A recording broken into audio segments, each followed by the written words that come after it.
انوف کو جنگل کا دل بچائے ہوئے کئی مہینے گزر چکے تھے اور سب کچھ پرامن لگ رہا تھا، مگر ایک ٹھنڈی صبح ایک پراسرار چاندی کا پر انوف کے دروازے پر آ گرا۔ جیسے ہی اس نے اسے الفاٹ الف ہوا میں ایک نرم سی آواز گونجی، ہماری مدد کرو محافظ۔ اس پر کے کھچاؤ کی پیروی کرتے ہوئے انوف پہلی بار جنگل سے باہر نکلا، دریاؤں اور پہاڑیوں کو عبور کرتا ہوا ایک چھپی ہوئی وادی تک پہنچا۔ وہاں پھول جمے ہوئے تھے اور جھیلیں خاموش تھیں۔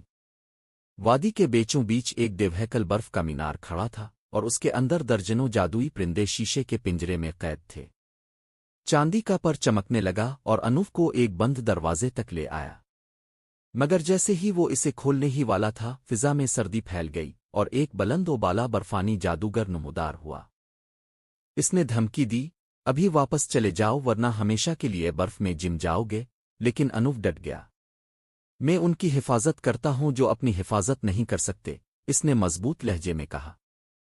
جادوگر نے اپنا برفانی عصا الفاٹ الف ہی تھا کہ انوف کے گلے میں لٹکی سنہری چابی ایک تیز روشنی سے چمکی، پنجرے ٹوٹ گئے اور پرندے آزاد ہو گئے۔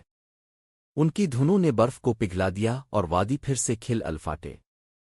سورج چڑھتے ہی پرندے انوف کو اپنے پروں پر بٹھا کر بادلوں کے اوپر لے گئے، اسے وہ زمینیں دکھاتے جو اس نے کبھی نہ دیکھی تھیں، اور نئی مہمات کا اشارہ دیتے ہوئے الفاڑ گئے۔